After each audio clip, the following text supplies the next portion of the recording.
It is my pleasure to introduce another phenomenal woman in the person of the Reverend Dr. Yolanda Pierce, who is a first. She is the first African-American woman, the first woman to become the dean of the Howard University School of Divinity. She's also the professor of religion and literature, and most recently, the author of In My Grandmother's House. We are delighted to welcome you, Dr. Pierce. Thank you so much for having me on behalf of HUSD. We just want to say hello to the wonderful Alfred Street Baptist Church family. It's an honor to be here. Well, we are so happy to have you with us. I was wondering if you could say a little bit about the work that you've done with the PBS series on the Black Church, because I know you've been involved in that work. So it is going to be a major project for the world to receive, a 4-hour-long documentary dealing with the Black Church. I'm just one of many scholars who were invited to give contributions from our scholarly expertise about the Black Church. It starts at its beginnings and its origins, and it goes all the way until literally the day before yesterday. This was a multi-year undertaking on behalf of the production company and of the wonderful producers, including Dr. Henry Louis Gates. One of the things I was just honored to talk about was about women in the Black Church, a historical perspective, my own scholarly work that really emerges out of early African and African-American women who are really the first and second and third generation culture and religious bearers of what we now call the Black Church. And then also to offer some reflections on the Black Church for today. And so I am just delighted to be a part of the series. And I hope that everyone tunes in and really takes seriously the words that are being offered. I'm there as a scholar, but I'm also a daughter of the church. I was born and raised in the Black Church. It is my home. It is my joy. It is what I study, but it is also what I do. So could you say a little bit more about that and tell us a little bit about your experience growing up in the church? So I am 5 generations of preachers' kids and ministers. And yes, my sympathies to any of you who also share that story. But I grew up in the Holiness Pentecostal tradition. We would eventually, as a family, become members of the Church of God in Christ. And I still really identify with that. But prior to that, I was raised in a tiny storefront Holiness Pentecostal church in Brooklyn, New York. And so I saw in that tiny storefront church, and then later on in Kojic, really dynamic, spirit-filled men and women who raised me in the fear and admonition of God. I don't know whether I had any choice in a sense. I was of that generation where you went to church because you were told to go to church, you participated because you were told to participate, you know, you gave the Easter speeches, you ushered, you did anything that you were told to do. And so all I knew was the Black church. I didn't even understand that some people didn't get to go to church, right? I just thought this is what you did if you were a Black person. But I am so thankful to bless my origins today to really reflect on the men and women who raised me with a deep spirituality, with the understanding that I need a personal relationship with God, but also with an understanding that at the heart of this work that we do in the Black church is justice. And so I have never experienced any contradiction between a personal faith, a personal piety, and the work that is the justice of God. Those two things go for me hand in hand. I still very much so consider myself a Pentecostal, even though for a number of years I was a member of a Baptist church in New Jersey when I was on the faculty at Princeton. But I think most of us would call that the Baptist-Costal tradition. We just are all one big happy family. Absolutely.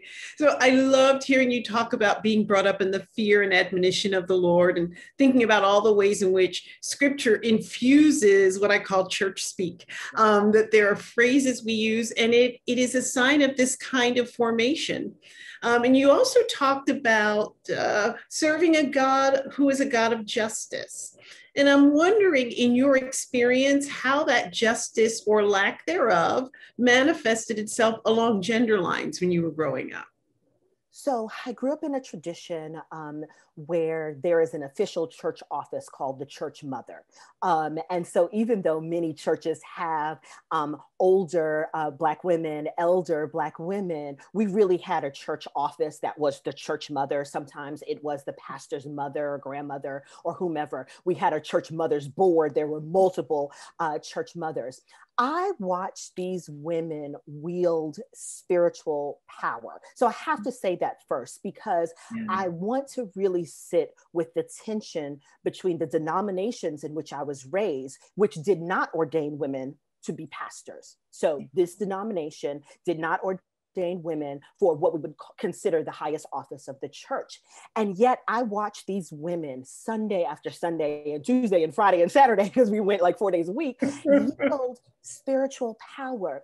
They prayed and they fasted, and that's what they taught us. They taught us spiritual gifts. They anointed us with oil. We regularly practiced foot washing. I watched these women who really taught me, both through their lives, as well as verbally, as well as when they would get up to speak or to pray or to perform whatever function they were performing, that women are spiritual and cultural bearers of this faith tradition.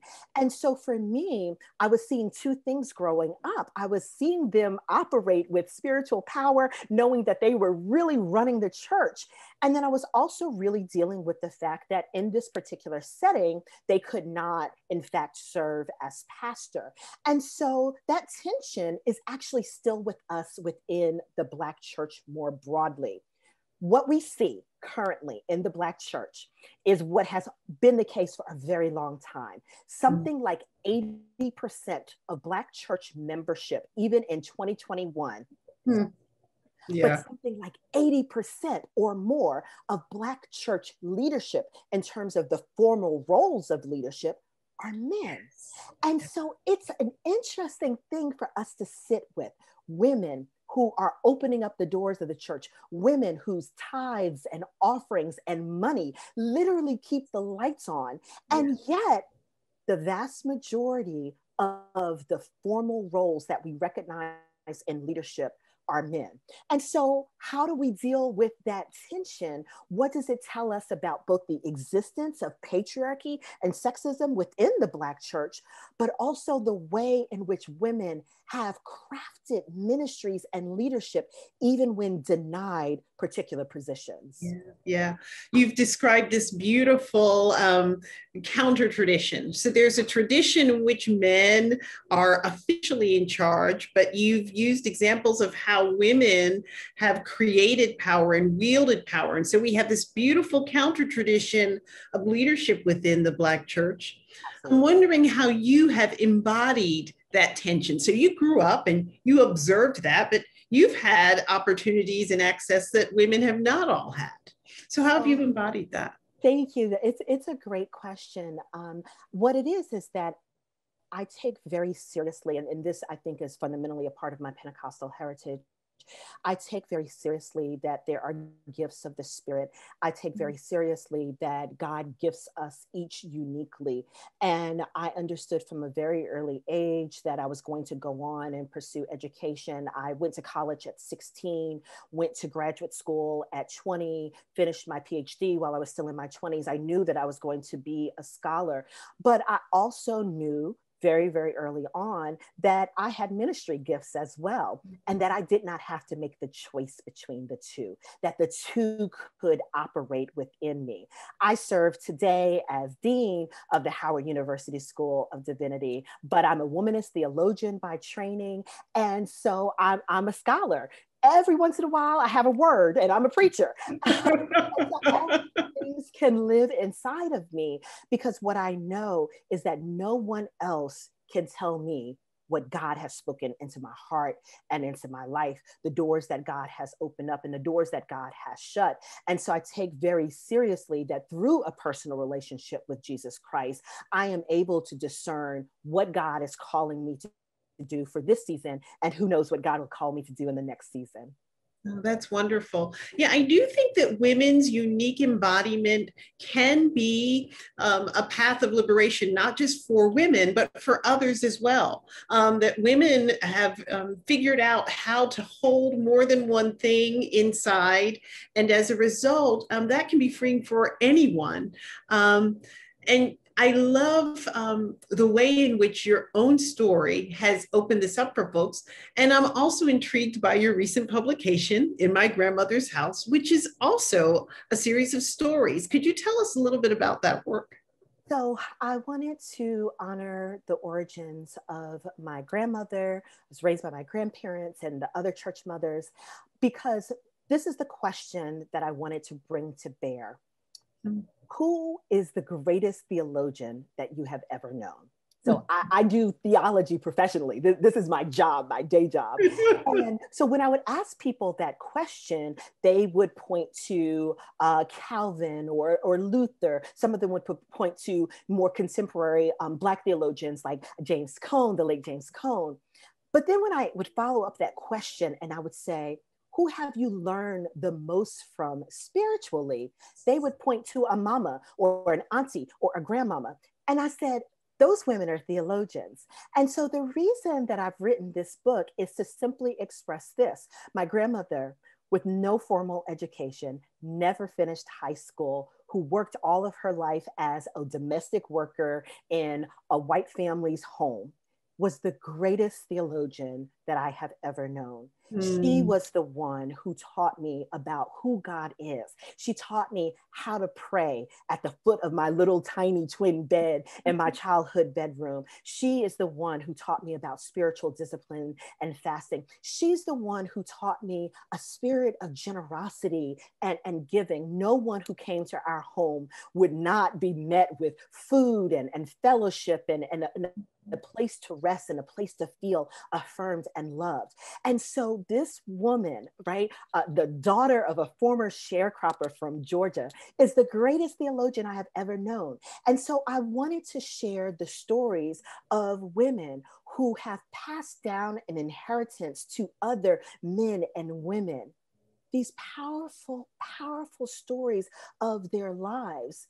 Sad sometimes, painful, traumatic sometimes joyful, but theologically inflected so that we begin to understand that the theologians are here with us. The theologians are not somewhere else. They're not 2,000 years ago. They're not 100 years ago. The theologians are sitting on our pews. They're wearing their hats, or in my grandmother's case, she's wearing her doily on her head. And this is the greatest theologian that I've ever experienced. And I want to share those stories with the world. I want to honor what they taught me, and even the painful lessons I did not understand when I was growing up, to honor and respect that they did the best that they could in teaching me what they taught me. Wow. Oh, thank you so much for that. I just was thinking as you were talking that when you tell her story, you not only honor her, but you change the narrative. So now the theological discourse is broadened because her voice is included. And it reminds us over and over again that theology is embodied. Yes, that's exciting, isn't it? I mean, embodied theology, and also the source material, that we have source material to do theological reflection. And so many people are afraid that they can't do this work because they think, oh, I don't have the right things to say. I don't know the right. You have source material in your life, in your daily life, in your family, in your living, your serving. That's theological source material. Yeah, no, that's powerful. That is so powerful. Thank you for that.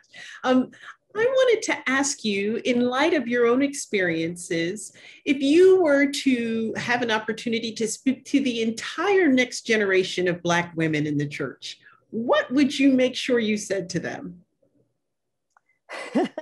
That's a great question. And in some ways, I'm uniquely positioned because I'm helping to train the next generation of men and women for ministry.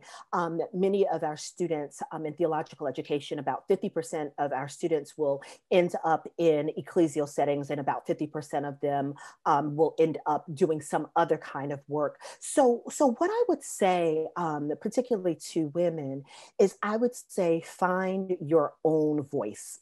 Um, I watch sometimes as women mimic the voices of others. They want to preach like some of the famous preachers. They want that kind of intonation. They want that hoop and that holler. I'm like, maybe you don't have a hoop, and that's okay, right? And maybe you have something else, right?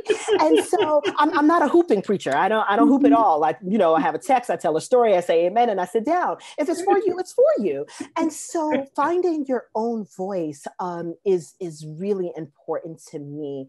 Howard Thurman talks about this, the sound of the genuine, right? I think it's very difficult in our culture for women to find the sound of the genuine and the authentic when they are being told you should sound like this or look like that or act like that or be like someone else. So my first lesson is that find your own voice, find the sound of the genuine. And then the second thing I would say is to remind people that ministry is big, right? Ministry is not just Sunday morning behind the pulpit. That is a wonderful thing. That is a sacred office. I am so blessed by the men and women who Sunday after Sunday get up and stand behind that sacred desk. But that's not the only ministry, right? I'm in the classroom. That's my ministry. I love to teach. That's my ministry. Find your ministry. Where does your calling meet the needs of the world? And that's where God locates your ministry. And that might be chaplaincy. That might be prison ministry. That might be in a hospital. That might be home raising your children. That might be serving others in some kind of capacity. But for so long, our understanding of ministry has been so narrow that when women are called to ministry, they think, but what if I can't be a pastor? But you can be the minister that God has called you to be. The good news is about God's justice. Wherever you're doing that work, that's your ministry. So those are the two things I think that I would say to women, and I would say to men as well. Find your authentic voice, and ministry is big, much bigger than you can imagine. Yeah. As you were speaking, I was thinking, yes, obviously those things would be great lessons for men as well. But I'm wondering if there is something specific that men can learn from women in the Black church. So I watch many Black women in my own childhood and certainly today, because I'm still very much involved with the church, serve with a spirit of humility, serve with just joy in their heart. I watch for some women that there's no task too small that they won't do, the joy they have when asked to do anything, even if it may seem to us to be something very small. And I would love for our brothers to think about that, how to serve with humility, how to be a servant leader. So I mentioned growing up Pentecostal and the foot washing tradition, which was a very important sacrament in my own growing up years in the church. And to wash someone's feet, right? To be in the position literally of a servant, to kneel down before someone. It is a posture where you kneel down before someone and you pour the water on their feet, you dry their feet. It is a posture of humbleness. And so what I have learned from so many of the women in my own life is to say that that's how you serve. That's how I hope to serve as dean. That's how I hope to serve as professor. That's how I hope to serve as a sister in Christ. And so I would say to my brothers, serve with a spirit of humility, that simply because your name is not on the outside of the church doesn't mean that God doesn't have an important task for you to do. That's right. Amen, preacher. So you mentioned earlier that the Black church is 80% women, but that the leadership is just the reverse, that 80% of the leadership is male. Can you imagine a world where women in leadership in the Black church looked more like 50 or 60%? And what do we need to do to start moving in that direction? I can't imagine it. It sounds pretty exciting. Look forward to maybe seeing it in my lifetime. What we start to do to move there is that we really take seriously cultivating the gifts that we see in the children in our church, letting them know that there is no position too small, nor is there any position too large. We have welcomed our first African American and South Asian vice president. I just so I'm biased. She's also a soror, so I got to give a little shout out to all my people, all my AKAs, all of that. But I'm astonished that in my lifetime I've seen an African American president, and now I have seen an African American woman as vice president. And I say to myself, okay, all right then. So here's the lesson. I mentioned really doing in my scholarly work some of the early material. As enslaved Africans were brought to the quote unquote New World, these shores of North America, we did not come here empty-handed. We came with spiritual traditions. They were embedded in our heart. Sometimes they were traditional African religions. Something like 20% of enslaved Africans were actually practicing Muslims. Some were Christians already. So we didn't encounter God here. We've always known God. But I mentioned that because of that group, many of these enslaved women in their own homes and their own home countries had been spiritual workers. They were priestesses, they were griots, they were the storytellers. And the storyteller, that was a sacred function. They were drummers, they were singers, right? They were religious bearers. And so in order for us to get to a certain kind of parity, we actually don't have to look at white churches. We actually don't have to look outside of ourselves. We get to look at our own history and a recovery of when we were priestesses, and which we were the griots and the storytellers, and which the sacred passing on of spiritual traditions, they existed in women. So our own history would really point us to a moment before the patriarchy, before the sexism, when Black women experienced a certain kind of equality in terms of spiritual leadership. Yeah. Oh, that's wonderful.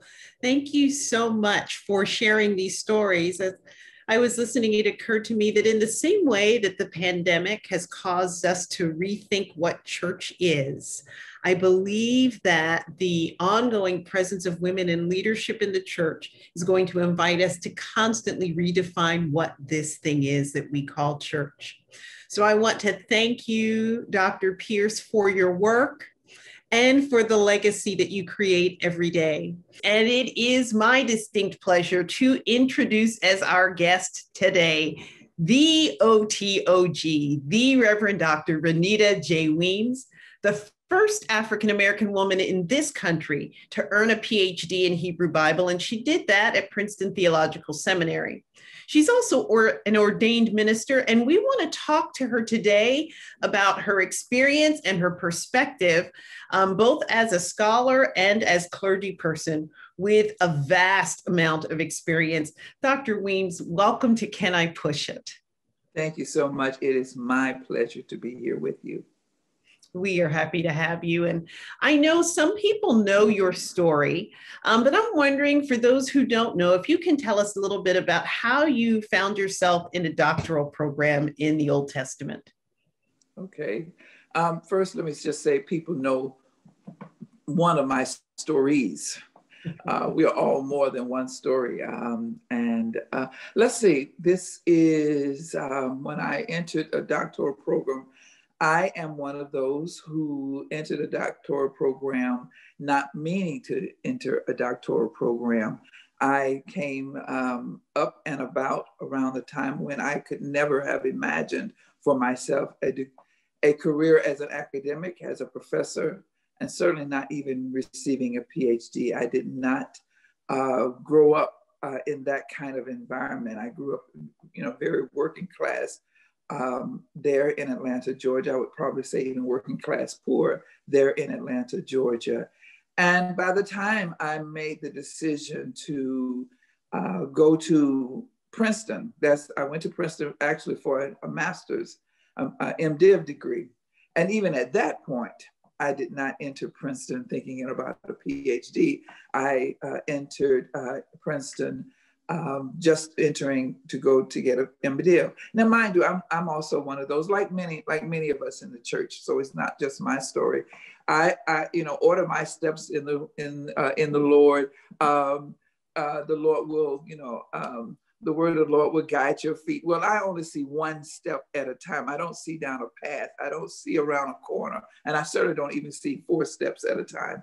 Certainly not back then. And so I was going for MDiv, which was even new itself, mind you, for women, these are the early years. So even before you talk about trailblazing in a doctoral program, let's talk about the spike in the number of women who came into the ministry in the 70s and the early 80s. You're talking about, historians will talk about this years from now, what the kind of precipitating forces that led to women entering the Protestant ministry in the numbers that they did at the end of the 70s and the early 80s. So I'm talking about entering Princeton in the January of 1980.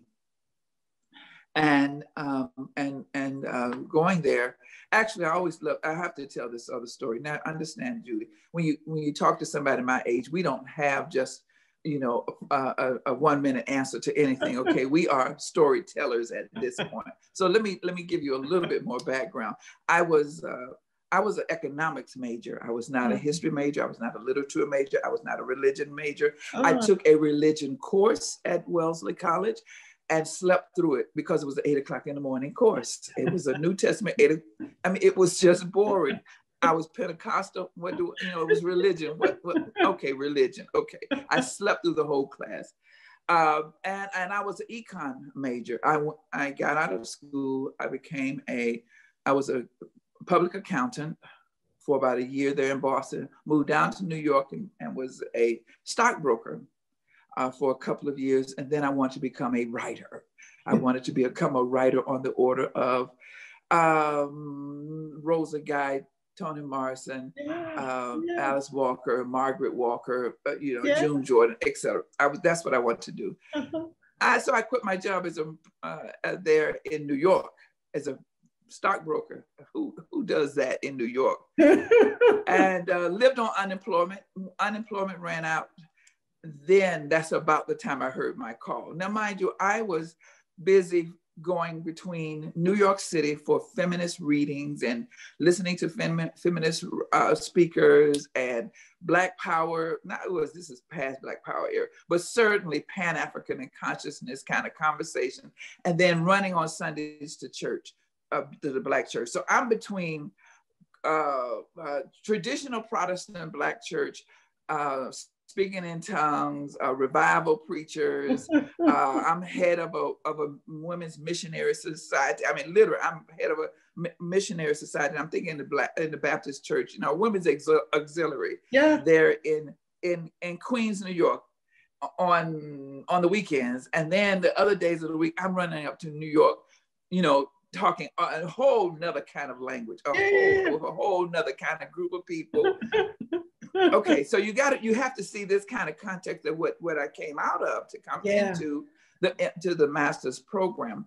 By that time, so I am split. My point is, as Adrian Rich says, I was split at the root. I didn't know how to reconcile my spiritual yearnings with my kind of fiery,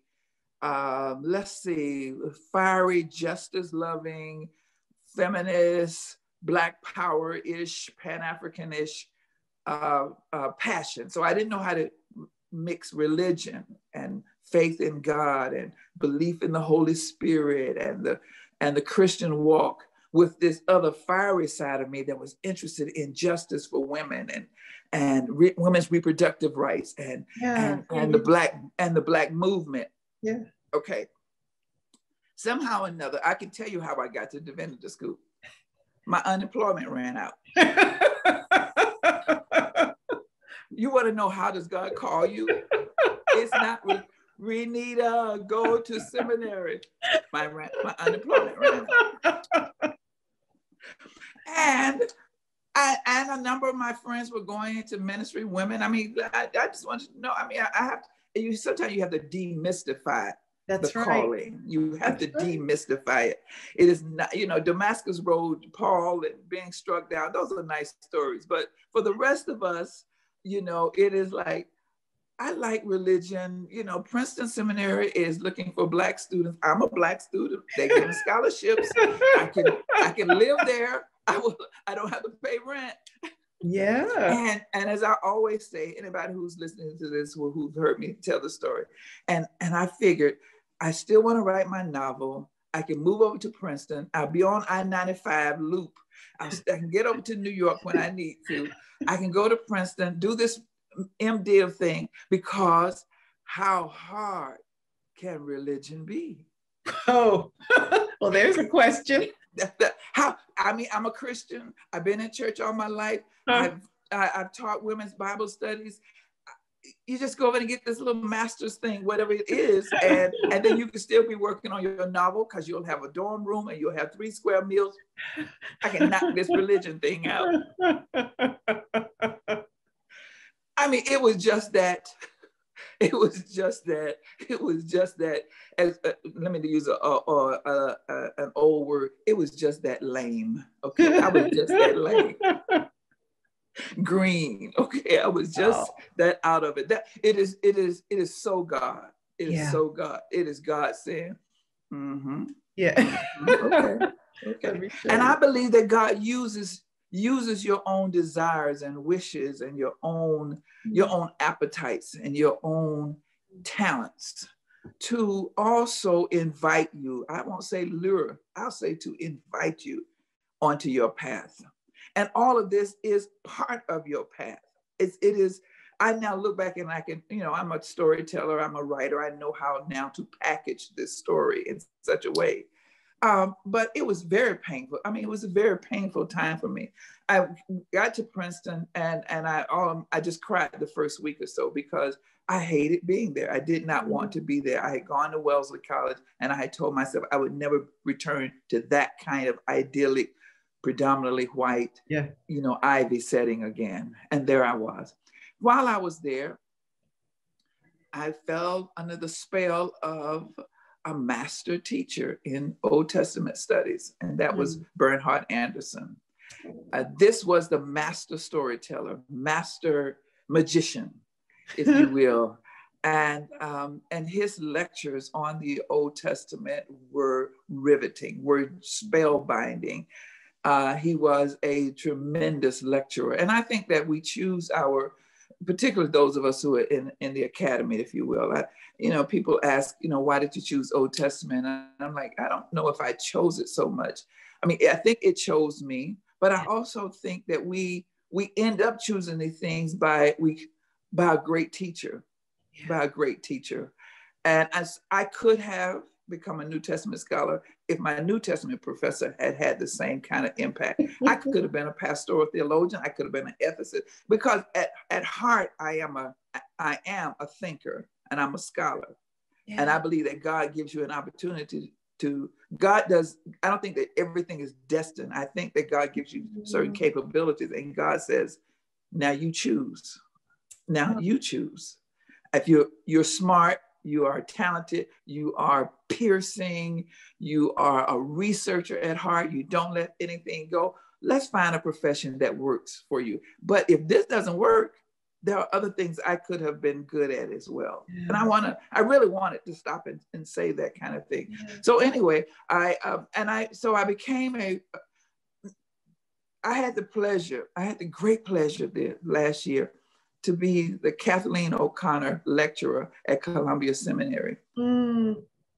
Kathleen O'Connor was the teaching assistant of Bernhard Anderson. Wow. When I was a divinity student. And it was Kathleen O'Connor. And I was so happy to be able to tell this story when I got up to lecture last year at Columbia Seminary. It was Kathleen O'Connor, a teaching assistant, who wrote in the side of the margins of my paper, have you ever thought of a PhD in Old Testament? Wow. And she told Bernhard Anderson, and between the two of them, they began to take note. He took note because he didn't grade papers. That's right. He didn't grade papers.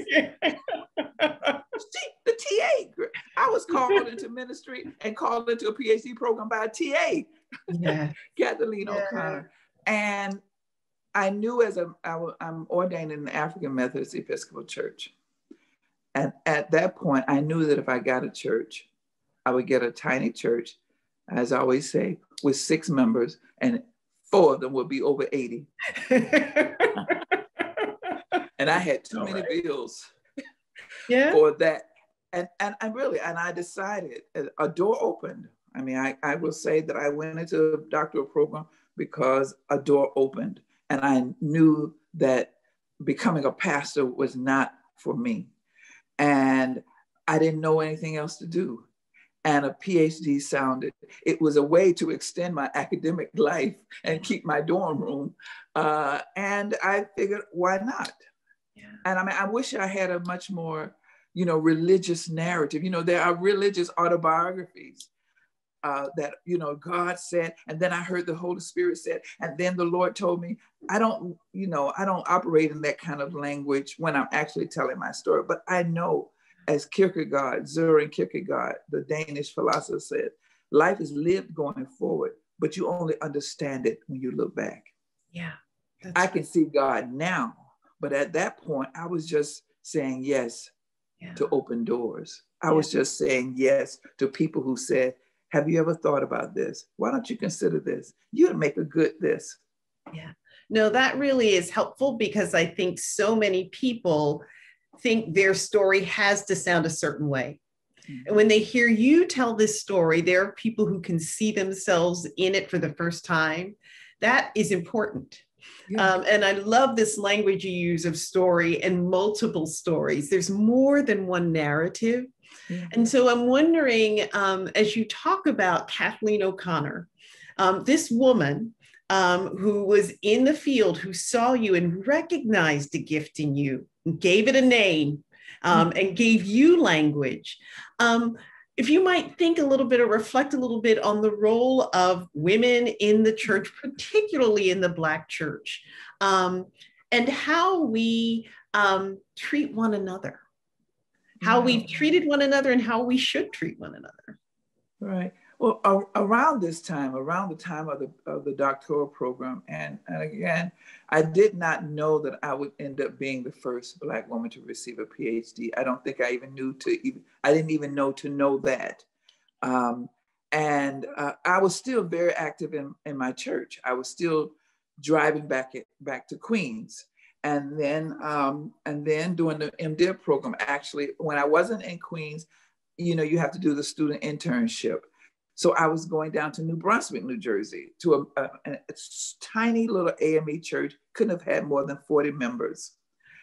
So every Sunday, if I didn't go to Queens, when I had to do the student intern, I interned at a tiny little church there in New Brunswick, New Jersey, and worked with the women there at that church, like I had worked with the women in the Queens church, like I had worked when I was an undergraduate in Cambridge, Massachusetts, at another AME church. So I had always been very active with women's ministry. Again, I cut my teeth in an era, and I have to say this in terms of, you and I are Bible scholars, we believe in the superscription to tell you what era it was and who was the king and whatever. So I cut my teeth during a period of the women's movement, the emergence of the women's movement. And I was on the Northeast corridor and had the pleasure of kind of being shaped during that period. So I was also, let me just say one other thing, Judy. I was also under the tutelage of some very forward-thinking Black women who were pastors' wives. I was under the tutelage in Cambridge, Massachusetts, of a woman by the name of Fentress-Williams Bryant. And Cecilia would be horrified if you called her a feminist, but she was nothing short of a feminist. She was radical. I mean radical, as in the church did not know what to do with her radical. And when I think about the fact that I came under her tutelage when she was 27, and I was about 18, 19. Wow. And this radical woman with a master's degree in political theory from Boston University, pastor's wife of an AME church, introduced this whole notion of women's ministry, introduced this whole notion of women's department. But if you called her a feminist, she would just, oh my God, she would die. But just passionate about Black women. That's where I cut my teeth, under that woman who was big Afrocentric, everything about an African. And that matters. Yes. There is a story in the Bible where, you have to watch who throws their mantle on you. Yeah. And when Elijah throws his mantle over Elisha, you have to ask yourself, as you trace back your own story, who was it that threw their mantle on me? And who did you sit up under? And what they say, whose table did you eat at? And I ate at a radical, bad Black woman's table in the church. That's where I got my start. So that when I left there and came down to New York, to Queens, and was with Margaret Elaine Flake, who was also, she and I both came out of Cambridge.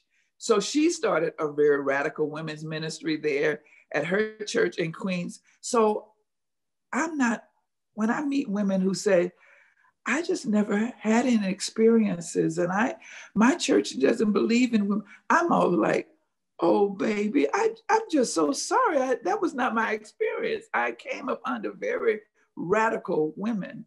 Yeah. So when I've loved the church because I never left it, it's been a stormy love affair between me and the church. We have pushed each other. I have not always been proud of the church. I have not always been happy.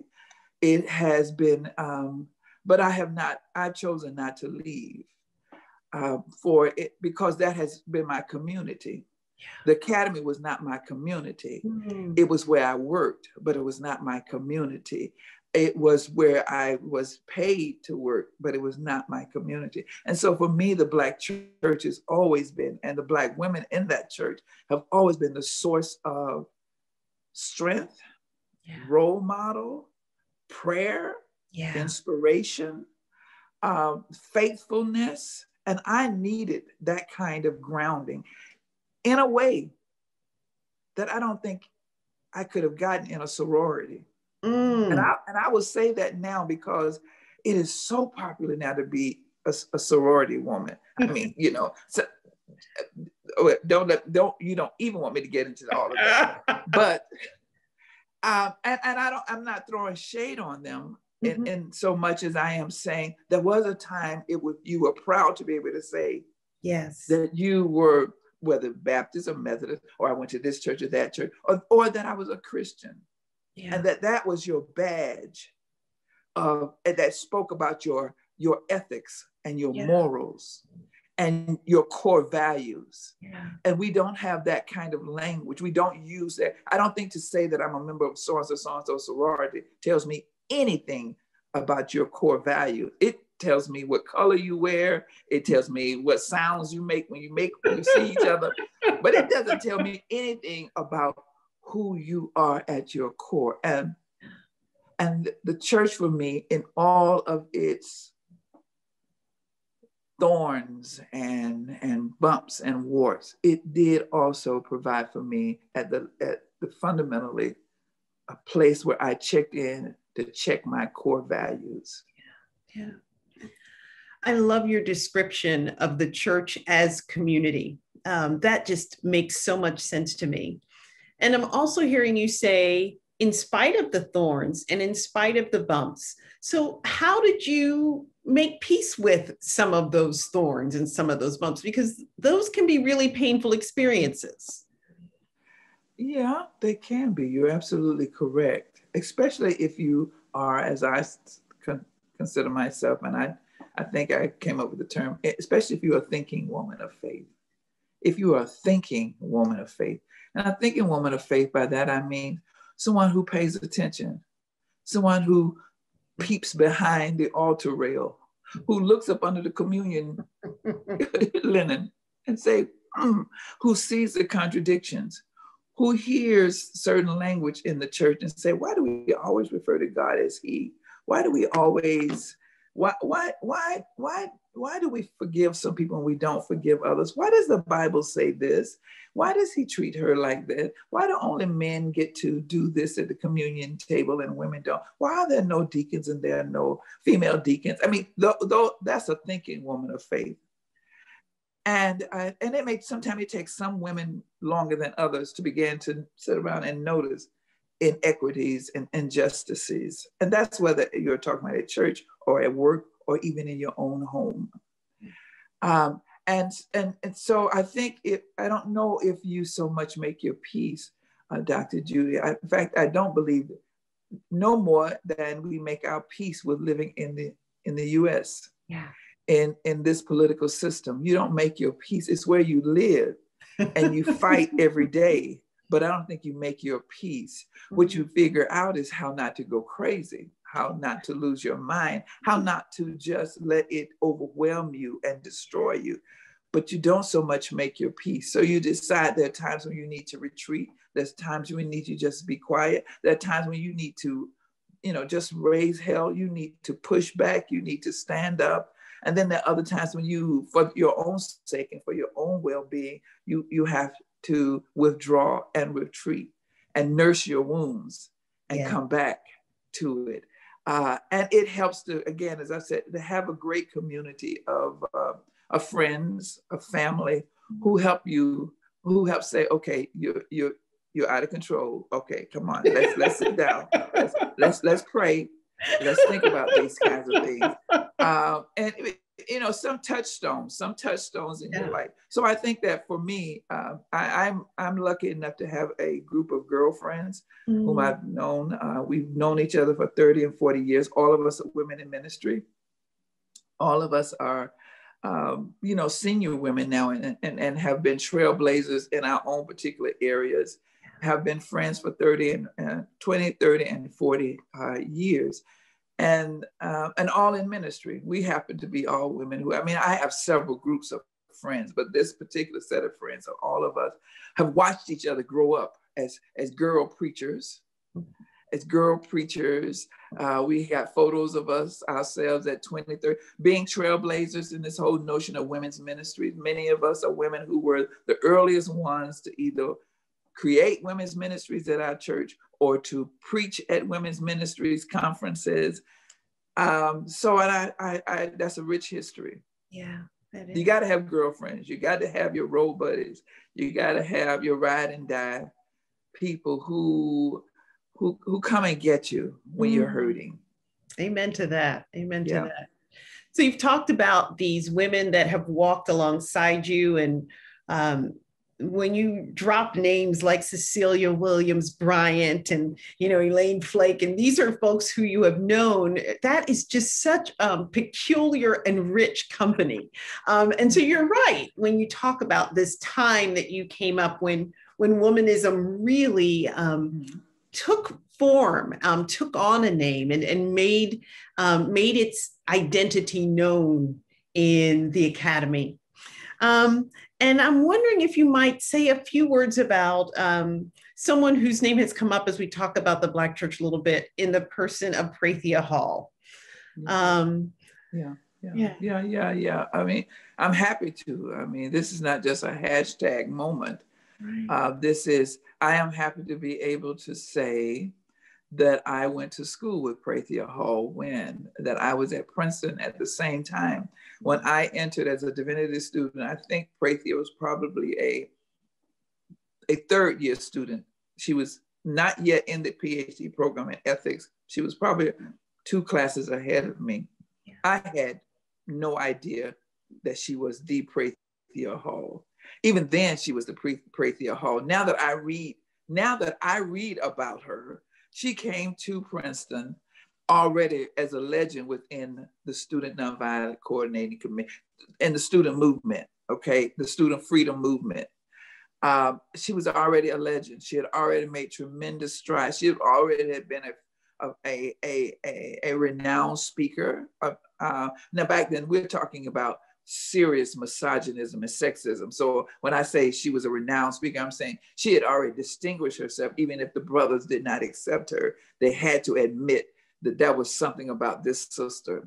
who came out of Philadelphia. Her father was a pastor of Mount Sharon Baptist Church, a little tiny church there. And I gather he was a powerful orator. And she was very much so close to her father, and went into ministry, and ultimately, and went to Temple University, and ultimately, like a lot of Black students, especially from the North, left in the 60s, got dropped out of school and went down to the South to help with voter registration. She was one of those. Now, a lot of Black students in colleges in the South were already doing that, but there was a great number of Black and white students from the North, and she was at Temple University working on a bachelor's degree, and she left there and went down. And because of her just tremendous acumen, her administrative skills, her oratorical skills, there she distinguished herself because so much of that movement was in churches. Were called for a lot of speaking in churches, and they say she was a natural orator. By the time Prathia came to Princeton, she brought a wealth of freedom movement kind of strength, just political acumen. I mean, seriously, a kind of political acumen, a kind of insightfulness about society. And so she came to Princeton with a wealth of experience as an organizer and as a strategist, as a tactician, and certainly already with a host of experience as an ethical thinker. And so she distinguished herself on campus, is my point. That the story goes that she was such a profound orator that it was Prathia whom Martin Luther King heard speaking in a church when she was like, what do you call those people who sing before the real singer comes on the stage? Warm up. The opening act. The opening act, right. So I'm told that Prathia, along with some other people, was one of the opening acts before Martin Luther King was to speak. And he heard her, I believe, in a prayer, actually. She was praying, and she said, I have a dream. I have a dream that one day, I have a dream that one day. And I'm told that she is actually the one. We are told, not I'm told, we are told that she actually is the one. And that refrain, you understand, in Black preaching, it's about that she repeated it. It's not that she said, I have a dream. You remember it because the speaker kept saying it and became, a refrain. And he picked up on that. She was just that powerful of a speaker. I did not know any of this when I met Prathia. She was just another divinity student, older than me, 10 or 12 years older than me. So I revered her because she was older than me, and obviously just wise. And we were colleagues. I'm ashamed to even say colleagues because I was just so naive. But I thank God. I really thank God. Prathia and I spent a lot of hours on the phone. I used to babysit her children because she traveled a lot. She was a single mother. She traveled. It took her so long to get through her programs because she had to earn money. And so she was preaching for Charles Adams. She was preaching for Jeremiah Wright. She was preaching for H. Beecher Hicks. She was preaching at all the major platforms back then, and coming back home with children, 2 teenage children, and working on her MDiv and then ultimately her PhD program. I would go down and pastoring her father's tiny little church. And many a Saturday night, I would get a phone call from Prathia saying, Renita, I am stuck in Detroit. I'm stuck in Atlanta. Can you preach at Mount Sharon? So, I mean, and I'm not doing this to try to get into street credits. I'm not trying to say,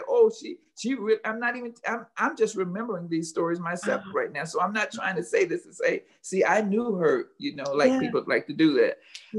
I'm not trying to fangirl. I mean, I'm a fan, but I'm not trying to fangirl. I'm just saying, and she would say, okay, I can't get to my church. Or listen, I'm going to preach for Charles Adams at Hartford Memorial in Detroit next week. And can you go to Mount Sharon for me? And it was a humble little church. But to know her, to know now the doors she opened, particularly in Baptist churches with women in ministry. But let me end with this story right here as it relates to Prathia. Imagine Prathia Hall telling me we're on the phone. We're just kind of chatting. Okay, how's the program? Okay, girl, did you write your paper? Yeah, I wrote my paper. Did you do whatever? And we're talking about whatever. And then she says, she used to hear Nana Helen Burroughs speak in Philadelphia.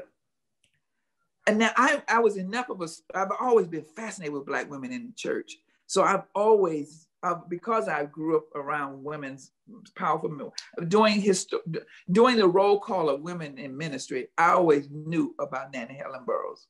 So I had done all my research. But one day, Prathia just kind of casually said, and when Miss Burroughs used to come to Philadelphia to speak, I'm like, which Burroughs? What Burroughs are you talking about? She said, Nana Helen Burroughs. I said, really? She said, yeah. She said she was a huge speaker. Whenever she came, everybody came out to hear her. She said she was, when she would come, I don't know the churches in Philadelphia, so I don't want to name them, but the big Baptist churches in Philadelphia would have her as the Women's Day speaker. And she said to hear her, she said it would always be packed. She was just such a profound speaker. And I was like, you heard Nana Helen Burroughs speak? She said, yes. And she said she was a powerful. So the legacy of women who have stood in pulpits. Yes. Not all with the credentials of a preacher. Yeah. But powerful speakers who took the mic at the moment in their moment in history. Yes. And shaped this girl by the name of Prathia Hall.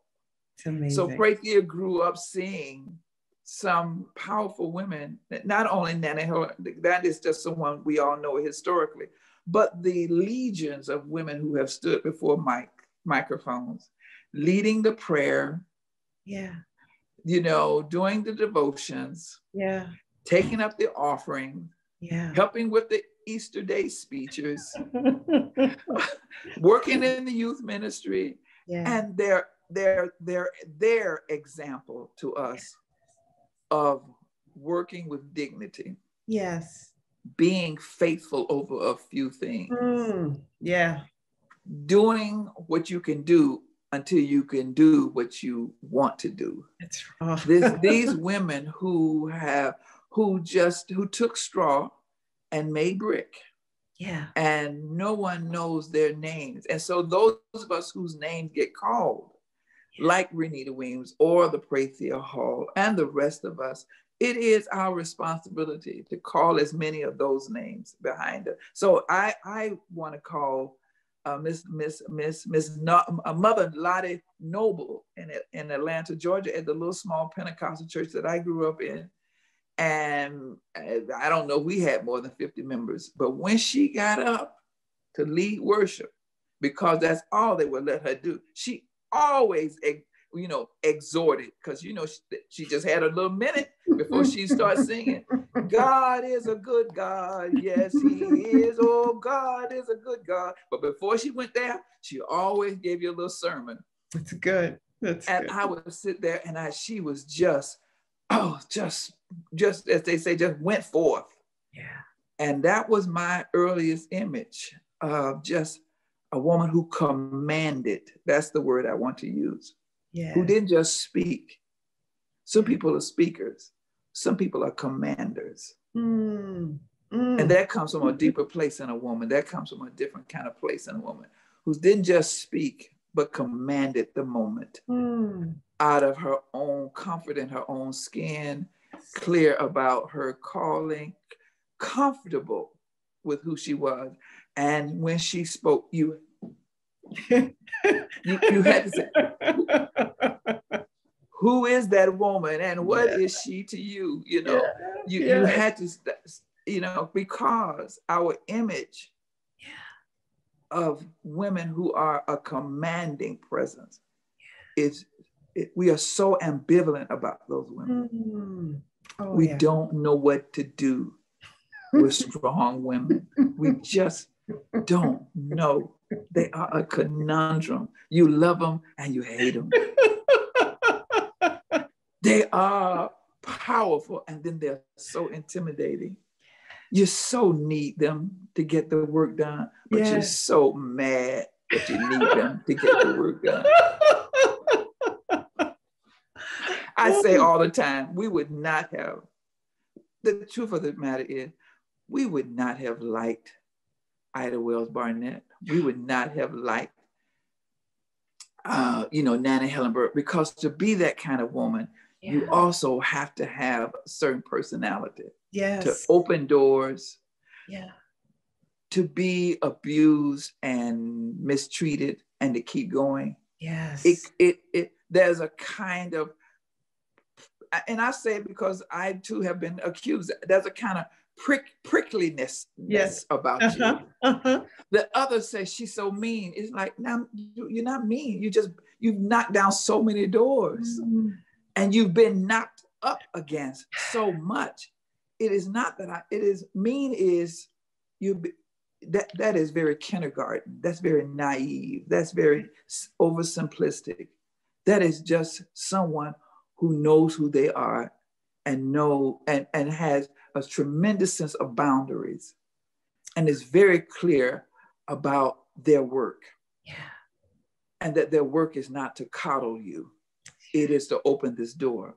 Yeah. And so the people who open doors are a certain personality, and we ought to honor those kind of women. Yes. Trailblazers in our church who do the hard, heavy lifting. And that's not to take away from anybody else who do another kind of lifting, but in order for me to trailblaze into this pulpit, to become the first Black woman this and the first Black woman that, I just can't say, oh, hi, how are you?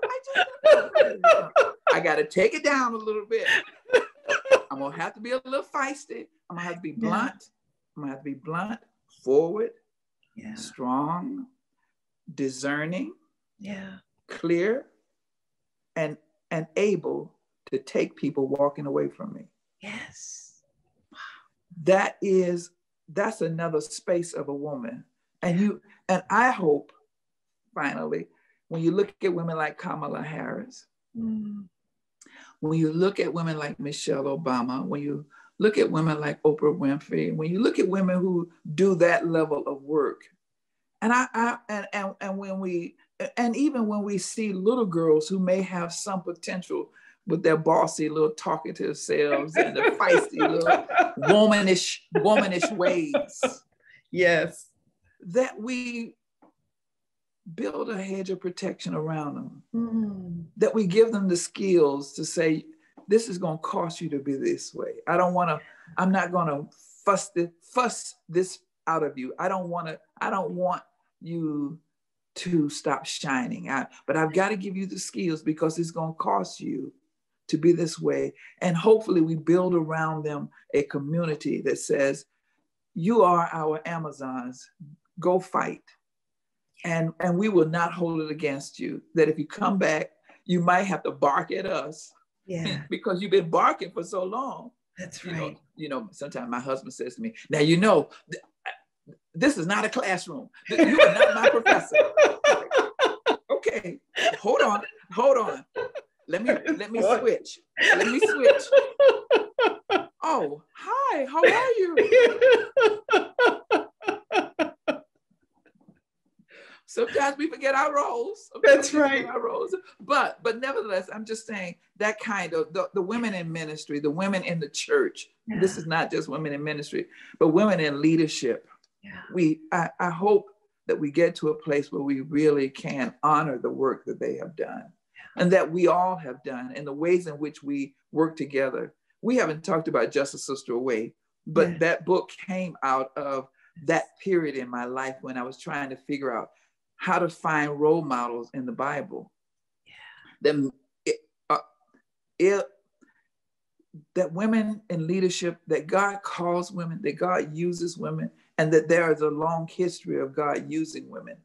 Even in scripture, we have those examples, because at that time we were desperate to find those images, and we did not have enough Black women who were interpreters of scripture for us to help us see, oh, I am Esther, I am Deborah, I am Lydia, I am, and those kinds of examples, to be able to say and to see how God has used women down through the centuries, and that we are not an aberration, that we are not a postscript, and that we are not cursed by God, but we are fearfully and wonderfully made. And my soul knows that very well. Dr. Renita Weems, thank you.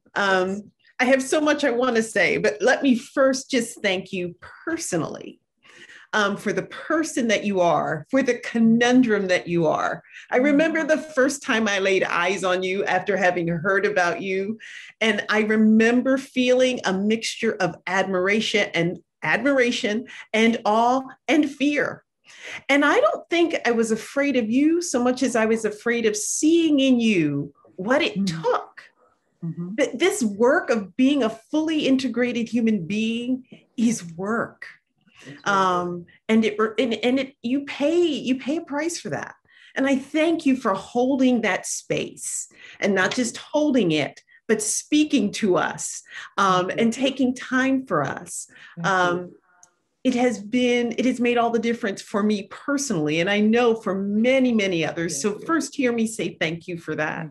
Thank you. And the church has reaped the benefits of your work. And yours is one of the names that will be called when we tell this story. So thank you for your authenticity in that. Thank you. That means a lot to all those little girls who are growing up, who need to find space to be their full selves. This has been a rich time, and I hope we have an opportunity to talk again soon. But for now, please accept my thanks. Oh, thank you. It is always good to be with you, Judy, and to watch Dr. Judy and watch God use you, and the ways in which you have always honored me. I think it's important for me to be able to say that also to you. I receive a lot of honor, but I also want to say I see God in you. I see God's work in you. I am the work is in good hands in you, and to be able to say as a senior woman, I thank you for honoring me while I'm yet alive. And to be able to hear those kinds of words, I think that too is a role model, and I hope that doesn't get edited out of this tape. That we need to be able to say, I see in you the glory of my King, and I love you with the love of the Lord. Thank you. Thank you. And you said you weren't going to act like a fangirl. I am a fangirl. So let us just say that. All right. I do take pleasure in saying that I got to speak to Dr. Weems. So thank you. Thank you. All right. Thank you for your time with us today. Yes. Thank you.